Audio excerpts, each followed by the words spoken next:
사명 선언문인가 깜짝 놀랄지 모르겠어요. 오늘 교회 잘못 온 거 아닌가 그렇게 생각할지 모르겠어요. 발표는 아시길 때니까 걱정하지 마시고 한번 생각을 한번 해보면 좋겠습니다. 내가 무엇을 위하여 살고 무엇을 위하여 죽을 것인가, 참 중요한 것인데요. 우리의 모든 회사나 교회나 기관들에는 다 뭐가 있는가 하면 사명 선언이 있습니다. 우리 재림교회도 사명 선언문이 있을까요? 여러분들, 우리 재림교회 공식 홈페이지에 들어가 보면 우리 재림교회는 무엇을 위하여 존재하고 어떤 사명을 위하여 존재하는가, 그런 내용이 기록되어 있습니다. 이 세상에 목적이 없는 것이 있을까요? 여러분, 이 교회 안에 수많은 물건들이 가득 차 있는데 목적이 없는 것들이 있을까요? 아무것도 없습니다. 그죠? 제 목적을 다하면 물러가게 됐습니다. 우리 의자, 마이크, 어느 것 하나 목적이 없는 것이 없다고 하면 하물며 만물의 영장인 사람이 목적이 없을 것입니다. 그 분명한 사명을 깨달은 한 사람이 있었는데 그 사람이 한 나라를 정말 이렇게 세우는 위대한 일을 하지 않습니까? 그래서 우리나라 사람들은 어린아이를 할지라도 우리나라 장군 중에 가장 위대한 사람이 누구냐? 그러면 어린아이일지라도 누구라 그래요? 누가 가르쳐주지 않아도 아주 혀 꼬부라지는 소리를 이순신 장군, 다 그렇게 합니다. 그래서 이순신 장군이 싸웠던 유적지들은 정말 곳곳에 다 기념비들이 세워져 있는 것들을 발견합니다. 한 사람이 그 사명에 대하여 내가 뭘 위하여 살아야 하는가에 대한 분명한 가치관을 가지는 것이 참 중요한 일입니다. 연말에 한 해를 되돌이켜보고 또 내 인생을 되돌이켜보고 앞으로 또 새로운 새해를 맞이하면서 또 그런 것도 있어요. 내 인생 전체의 사명선언문뿐 아니라 2024년에 내가 어떤 목표를 가지고 살아야 할 것인가, 그런 것들 한번 생각해 봐도 좋겠습니다. 또 어떤 집에는 우리 가정의 사명선언문 해가지고 액자로 딱 이렇게 세워놓은 가정들도 있습니다. 그래서 그 가족들이 들어올 때마다 뭘 볼까요? 우리 가족은 뭘 위하여 살아가는 가족인지, 어떤 목표가 있는 가족인지, 그런 것들을 볼 때마다 인식하게 되고 다시 방향을 정하게 됩니다. 자, 사도 바울이 예수님 만나고 나서 두 가지 질문을 했습니다. 그 두 가지 질문이 무엇일까요?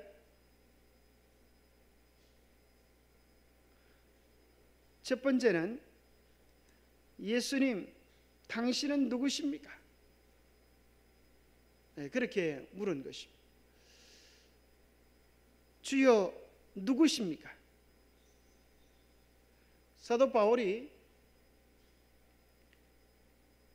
온 우주를 주관하신 하나님은 절대의 하나님이시고 그분은 만날 수 없는 여호와라고 생각했는데 갑자기 빛으로 임하신 그분을 보고 깜짝 놀라서 묻는 것입니다.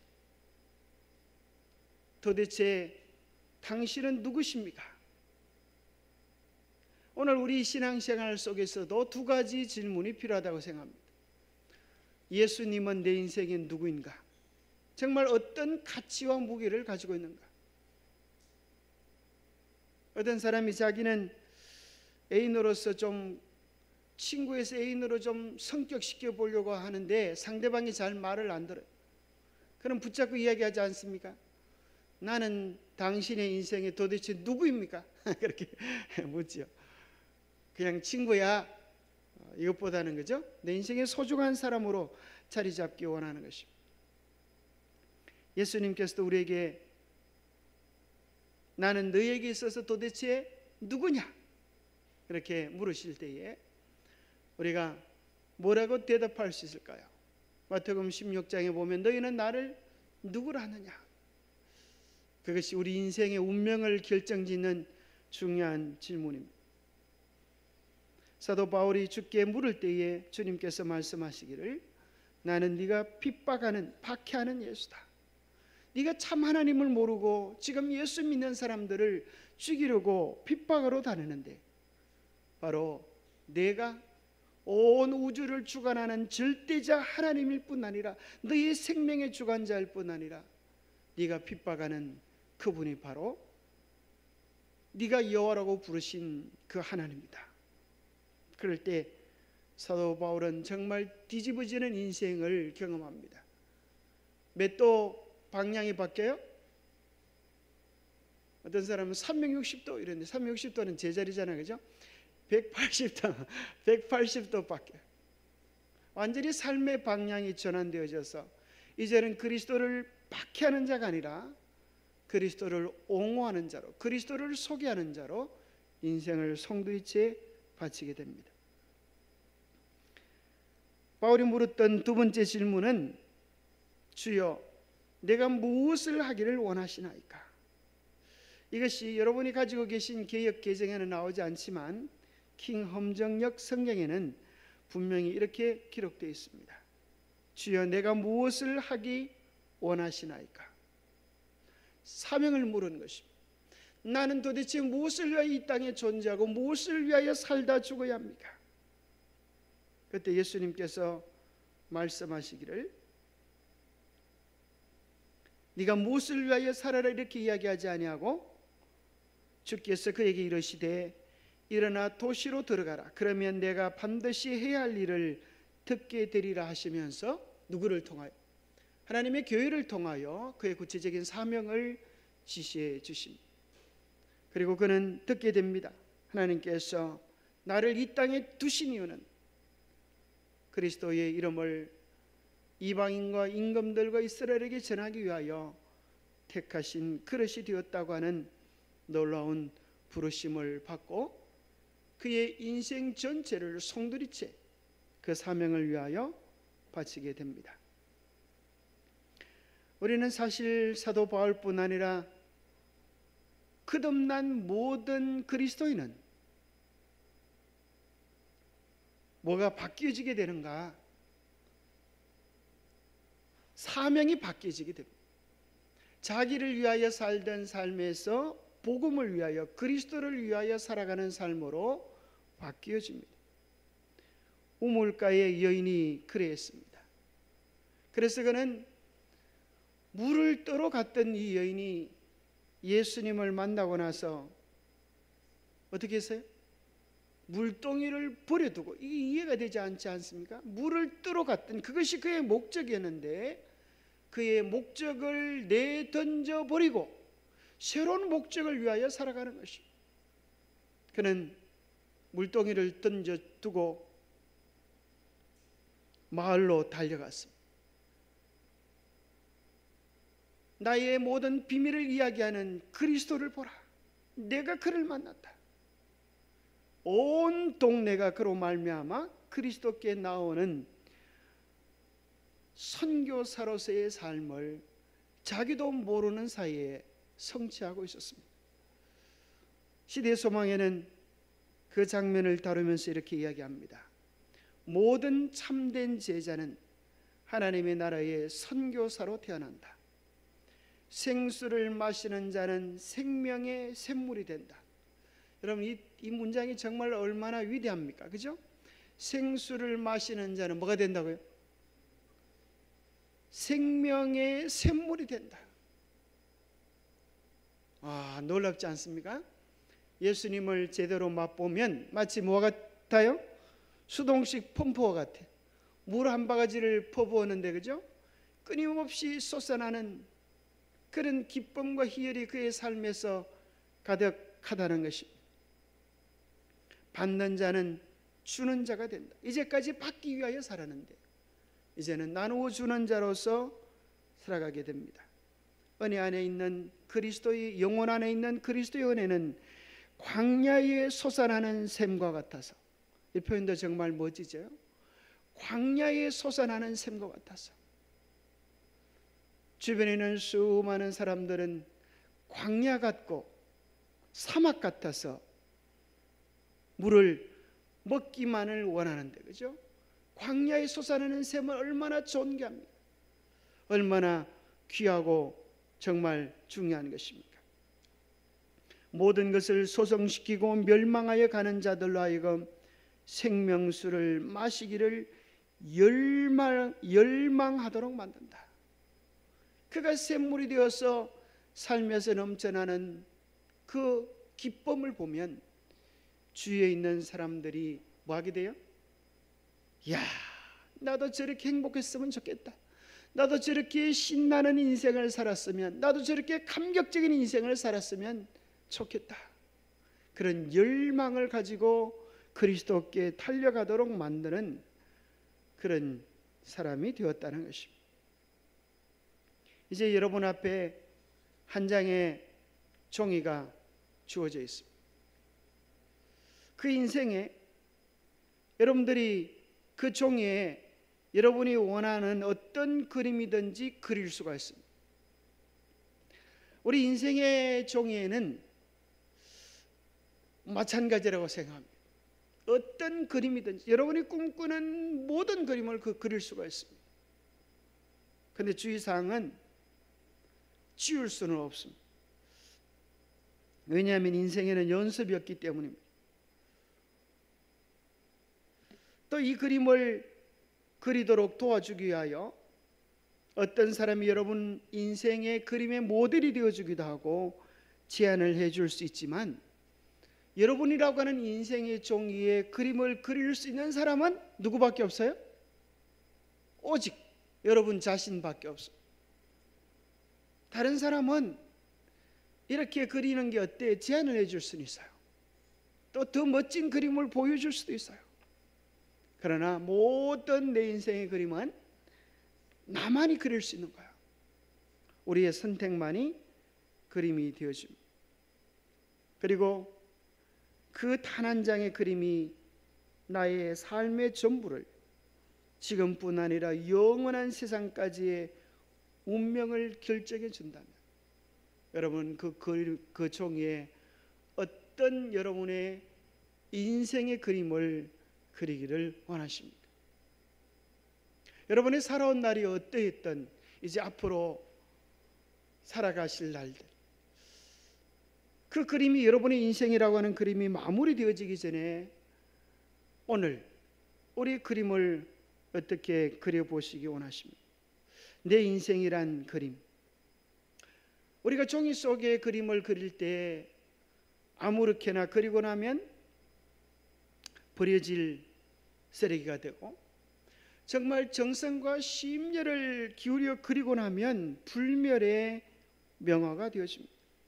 그것은 오늘 우리의 선택의 붓끝에 달려 있습니다.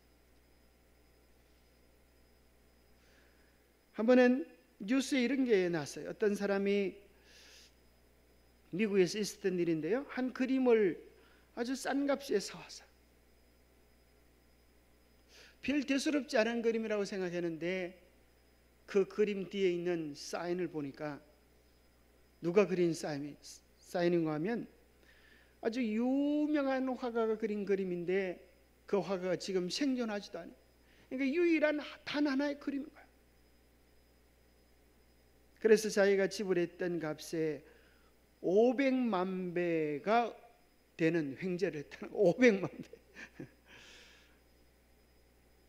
여러분 혹시 그런 얘기를 들었는지 모르겠어요. 어떤 경매할 때에 작품이 두 개가, 똑같은 작품이 두 개가 나왔어요. 그런데 그 중에 한 명이 어떻게 했는가 하면, 그 그림을 가지고 있는 한 명이 사람들이 보는 앞에서 그 그림을 찢어버렸어요. 그런데 이제 하나 남은 그림이 어떻게 됐을까요? 그 두 개의 경매값보다 더 놀라운 값으로 치솟기 시작했습니다. 왜냐하면 이제 이 그림은 세상에서 유일한 그림이 되었기 때문에. 우리 각자라고 하는 존재는 세상에서 유일한 존재입니다. 그죠? 나와 같은 똑같은 사람이 없습니다. 하나님께서 우리를 이 세상에서 가장 가치 있고 위대한 존재로 그렇게 창조하셨기에 오늘 우리는 누구든 하나님 앞에서 가장 존귀하고 위대한 인생을 설계할 수 있습니다. 우리 정말 위대한 설교가이신 신교훈 목사님의 설교 중에 이런 말씀이 있습니다. 살아있는 모든 사람이 불가피하게 대답해야 할 가장 중요한 질문은 목적 있는 삶을 사는 것이다. 내 삶의 목적을 아는 것이다. 목적이 없는 삶은 방황이고 살고 난 다음에는 허무만이 남을 것이다. 우리 모두가 대답해야 될 질문은 내 인생의 목적이 무엇인가? 나의 사명이 무엇인가? 그것을 바로 깨닫고 그것을 기록하고 그것을 성취하기 위하여 나아가는 것이라는 것입니다. 집을 짓기 위하여 설계도가 필요한 것처럼 우리는 보다 가치 있는 인생을 살아가기 위하여 내 인생의 바른 목표, 설계도를 그릴 필요가 있습니다. 강아지 집을 짓는 데는 설계도가 필요하지 않겠지만 우리가 정말 하나님 앞에서 단 하나밖에 없는 존귀한 존재들이라고 하면 어떻게 계획도 없이 목표도 없이 되는 대로 살아갈 수가 있겠습니까? 공부하는 아이들도 그렇죠. 선생님, 내가 왜 공부를 해야 하나요? 이렇게 묻는 아이들이 있습니다. 공부하기 싫은데요. 노는 게 좋은데요. 그렇게 얘기해요. 그런데 이 아이가 드디어 뭘 발견할 때요? 꿈을 발견할 때, 내가 뭘 위하여 살아야 하는지, 내가 정말 하고 싶은 것이 무엇인지에 대한 꿈을 발견할 때 그 아이는 눈빛이 반짝거리게 됩니다. 그렇죠? 그러고 나서는 엄마가 하지 말라 그래도 이 아이는 그것을 향하여 달려가게 됩니다.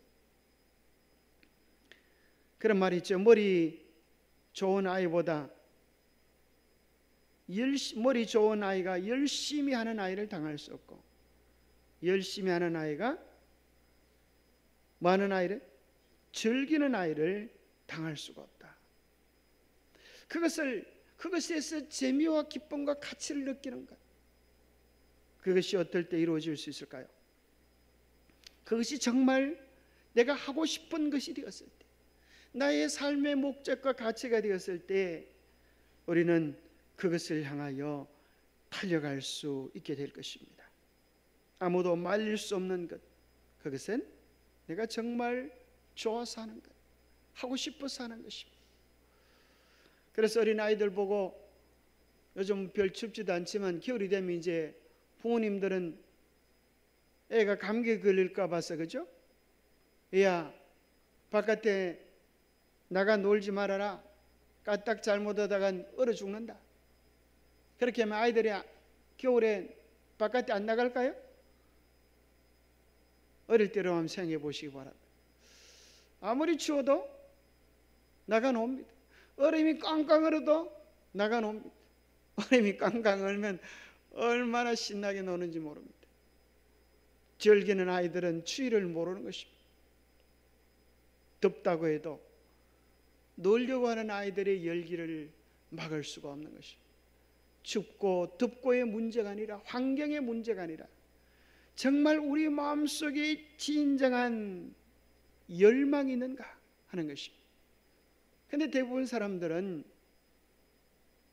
거듭나기 전에는 거듭난 사람일지라도 삶의 목적을 어디에 두는가 하면 내가 하고 싶은 나의 욕망 속에, 내 속에 있는 욕망에 둘 때가 많습니다. 사실 사람들은 내 하고 싶은 것은, 그죠? 무엇을 투자해서라도 그것을 꼭 이루고 맙니다. 그런데 사실 뭐에 대한 욕망은 별로 없죠. 하나님의 꿈을 이루어 드리고 싶은 영혼에 대한 욕망, 하늘에 대한 욕망, 의로움에 대한 갈망은 별로 없어. 그래서 우리가 어디 맛있는 거 있다 그러면 우리는 뭐 하고 싶어요? 정말 얼마나 맛있는가 한번 먹어보고 싶어요. 얼마나 좋기에 그것을 사람들이 해보고 싶나. 우리는 비싼 돈을 투자하고 많은 시간을 투자하여 그것을 꼭 한번 경험해 보고 싶은 생각을 하고 있습니다. 예수님은 이렇게 말씀하셨습니다. 내가 곧 길이요 진리요 생명이니 나로 말미암지 않고는 아버지께로 올 자가 없느니라. 예수님은 당신을 소개하기에 뭐라고 소개하세요? 길이다라고 말씀하세요. 그게 무슨 말이에요? 걸으라는 거죠. 내 위를 걸으라. 그죠? 나를 걸으라. 내가 살았던 것처럼 너희들도 살으라는 것입니다. 내가 참 진리라고 하시는 거죠. 내가 생명이라고 하시죠. 어찌 보면 그냥 생명이라고 하셔도 될 텐데 왜 길이고 진리고 생명인가? 어쩌면 저는 이 말씀을 보면서 이런 생각이 들었습니다. 정말 예수님이 생명이심을 우리가 맛보면 그 안에서 진리임을 깨닫게 되고 이것과 비교할 수 없는 진리가 또 다른 곳에 없다고 하는 사실을 깨닫게 되고 드디어 그 길을 걷고 싶은 그런 거룩한 열망이 우리 안에 생기게 될 것이다. 우리가 정말 진리를 진리답게 깨달으면 생명을 생명으로 경험하면 그때는 뭐 할 수 있게 될 거라고요? 그 길을 걸을 수 있을 것이다.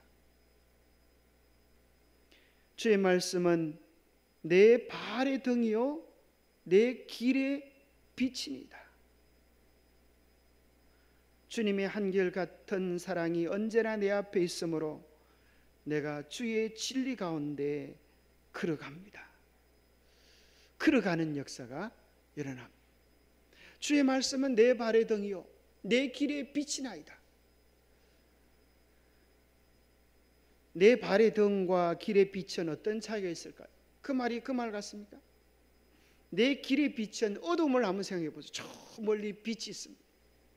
길 끝에 빛이 보이는 것입니다. 내가 나아가야 할 방향인 것입니다. 내가 살아가야 될 이유를 이야기해 주는 것입니다. 그것을 분명히 깨달을 때 우리는 매일 주의 말씀 속에서 오늘 내 발걸음을 어디로 옮겨야 할지에 대한 구체적인 답변을 듣게 됩니다. 그것이 내 발의 등인 것입니다. 하나님의 말씀은 우리 인생의 궁극적 목적과 방향을 알려줄 뿐 아니라 오늘 내가 무엇을 해야 될지 내 삶의 일과표를 정리하는 데 도움을 줍니다.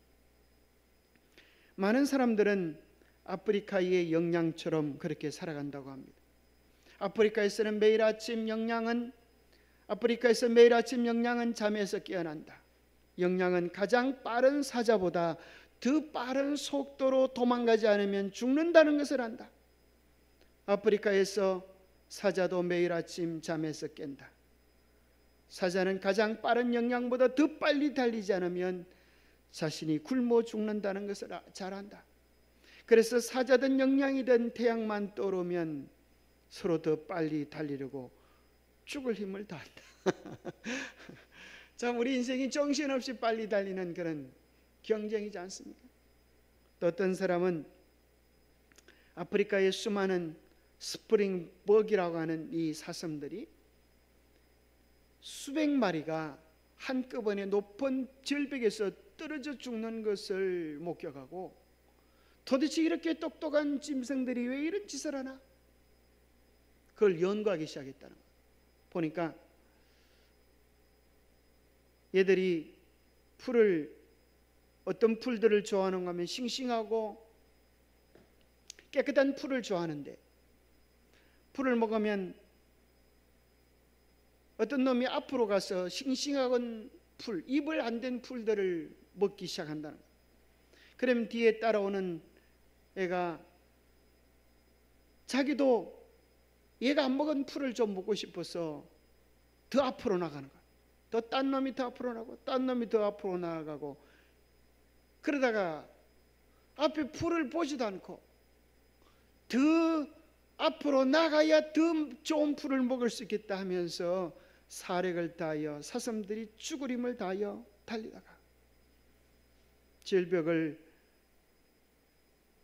만나서 낭떠러지를 만나서 멈추려고 하면 뒤에서 달려오는 사슴들의 힘에 의하여 수백 마리가 떼를 지어 죽임을 당하는 그런 것들을 목격할 수 있다는 것입니다.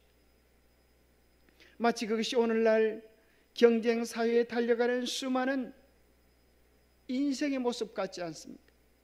살아가면서 무엇을 위해 살아가야 되는지도 모르고 그저 일돈밥 하면서 자기 건강을 챙기지 않다가 그러다가 병에 걸리고 나면 꼼짝없이 고통하다가 병원의 그 모든 돈들을 애누리도 못하고 콩나물 깎을 때는 깎아달라고 그렇게 말을 했는데 병원에 돈 갖다 주는 건 깎지도 못하고 송두리 때 바쳐서 병이 나았으면 다행인데 낫지도 못하고 죽는 사람도 있습니다. 그래서 슬픔으로 인생을 마감하는 사람도 있습니다. 그래서 중요한 것은 언제나 속도보다 삶의 방향이 중요합니다. 얼마나 빨리 가는가가 중요한 것이 아니라 내가 어떤 방향으로 무엇을 위하여 나아가고 살아가는 것인가. 우리가 우리에게 주신 사명을 잘 감당할 때 주님은 이렇게 말씀하실 것입니다. 잘하였도다 착하고 충성된 종아, 네가 작은 일에 충성하였음에 내가 많은 것으로 너에게 맡기리니 내 주인의 즐거움에 참여할지어다.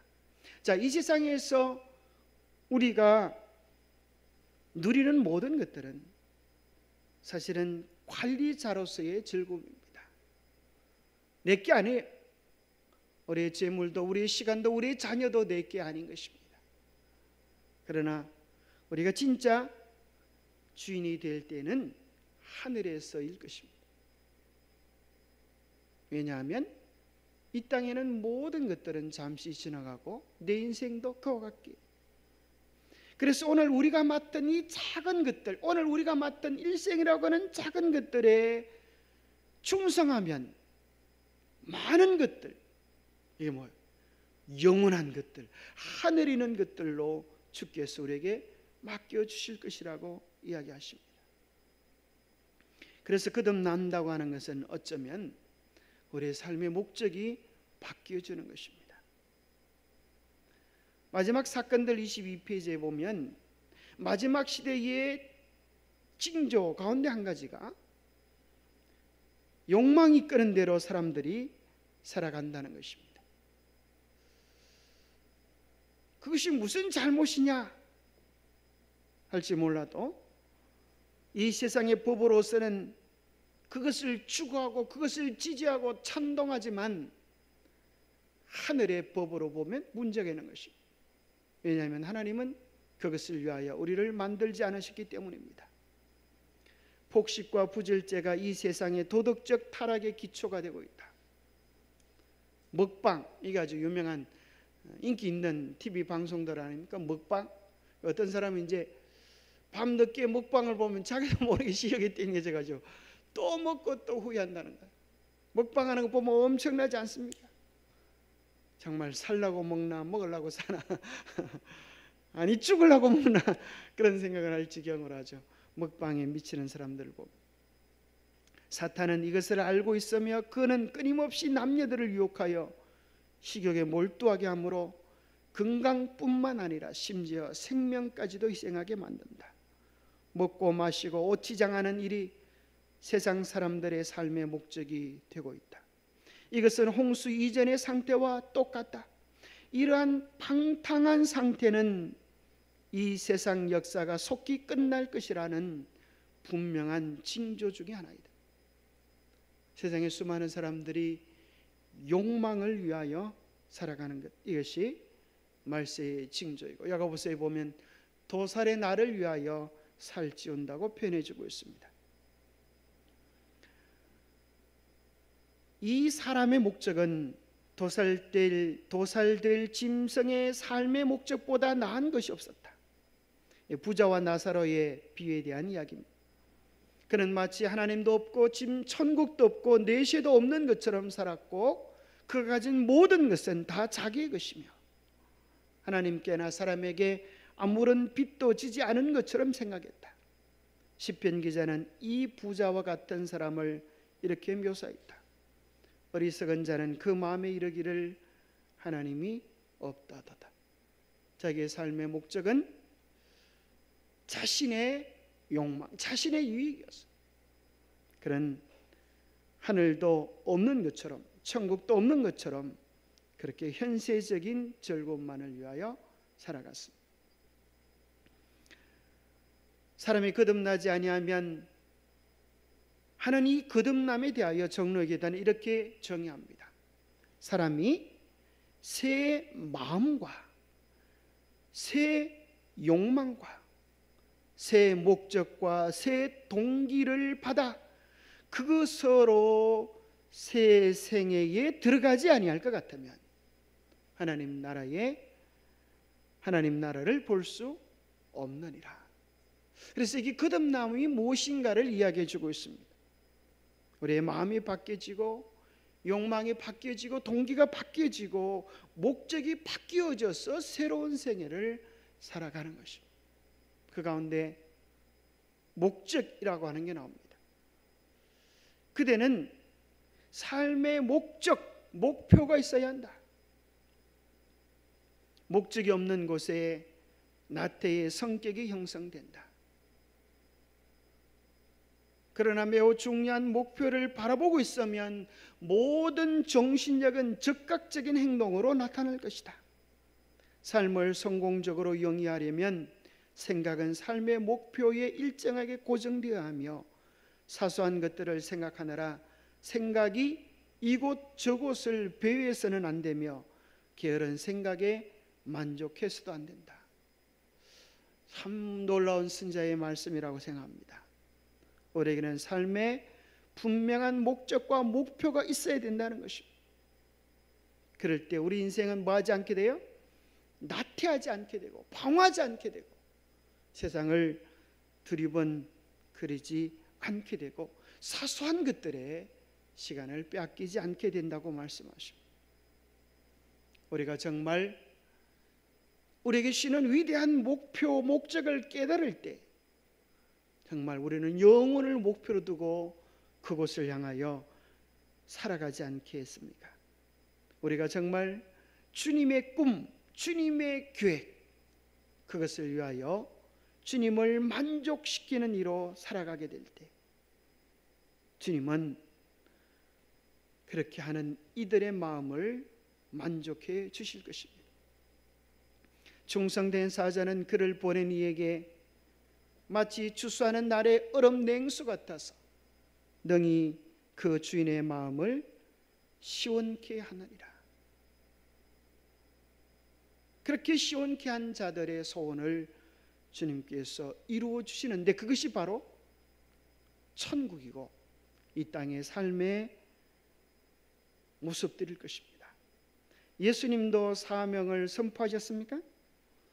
예수님도 이 땅에서 사명 선언서를 발표하셨어요. 그것이 뭘까요? 누가복음에 예수님께서 처음 회당에서 서셔서 희년에 선포할 사명을 선포하십니다. 가난한 자에게 복음을 전하게 하시고 포로된 자에게 자유를 하시면서 예수 그리스도가 이 땅에 보내신 사명을 선포하셨습니다.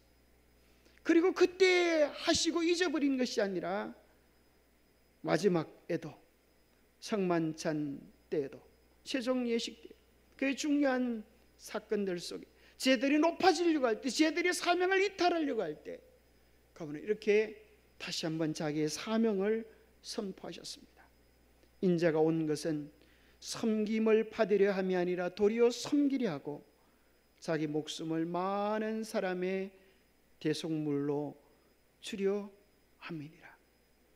너희들은 지금 섬김을 받기 위하여 싸우고 있는데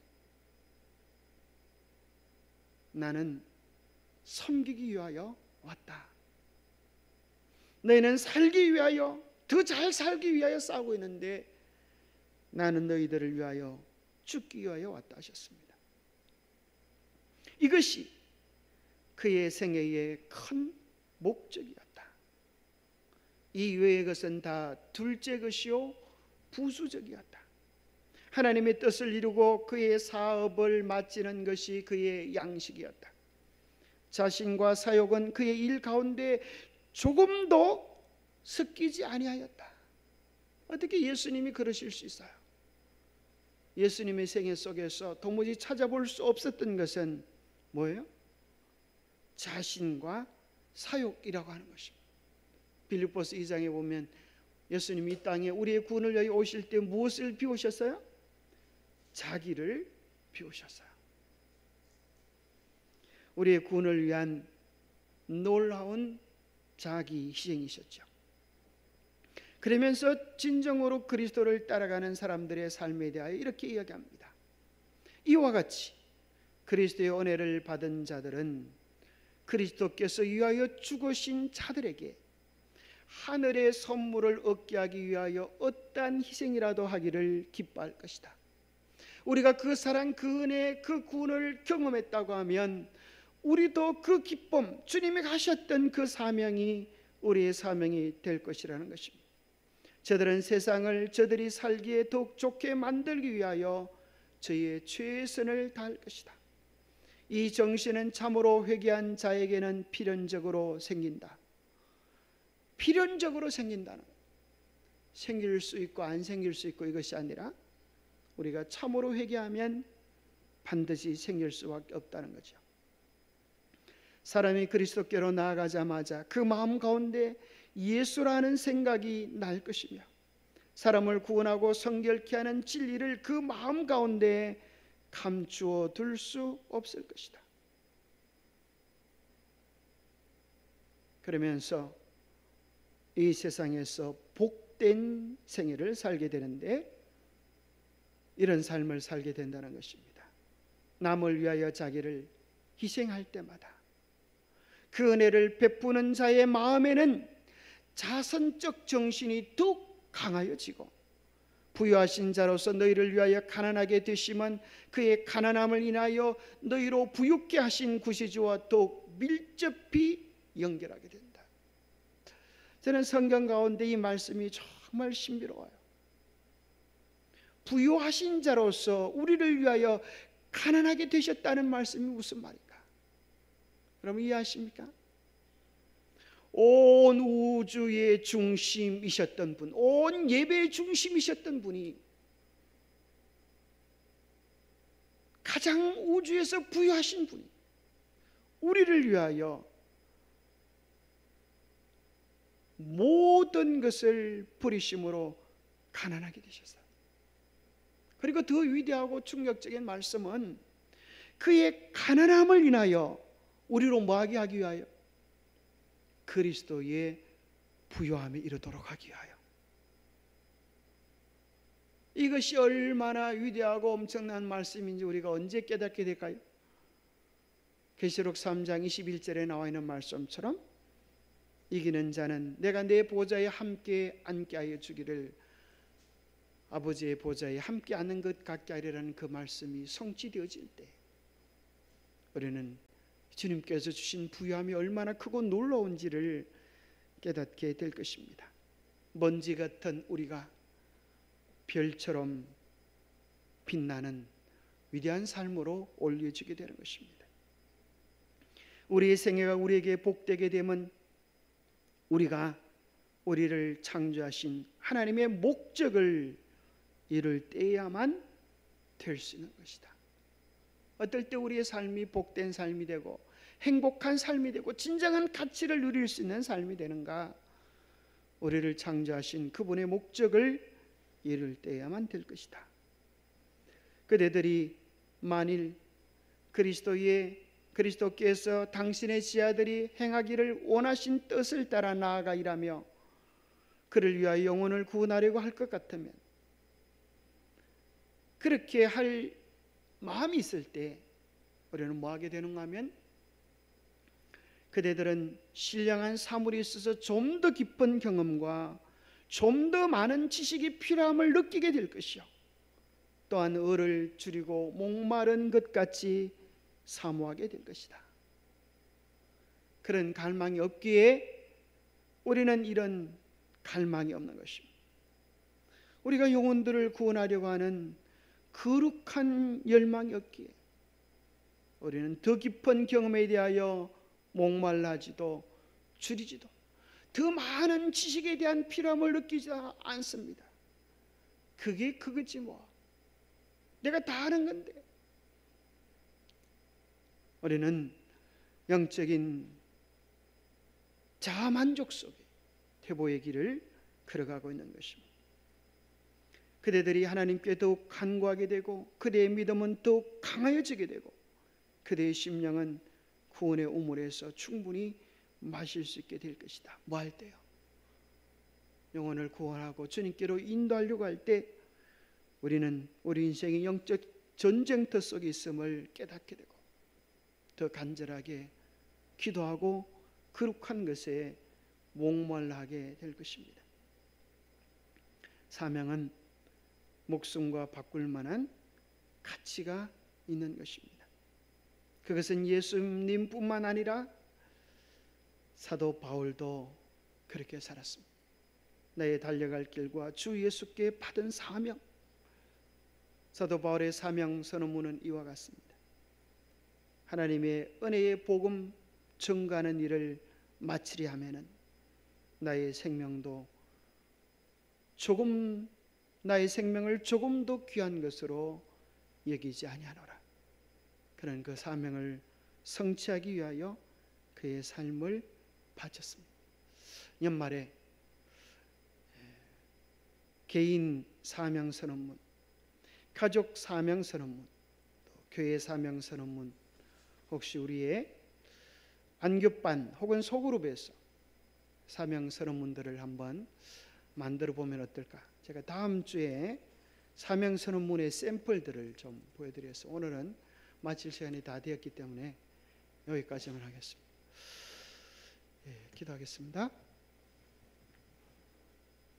하나님 아버지, 정말 우리를 이 땅에 두신 주님의 특별한 목적이 있으십니까? 우리를 부르신 목적이 있으십니까? 주님,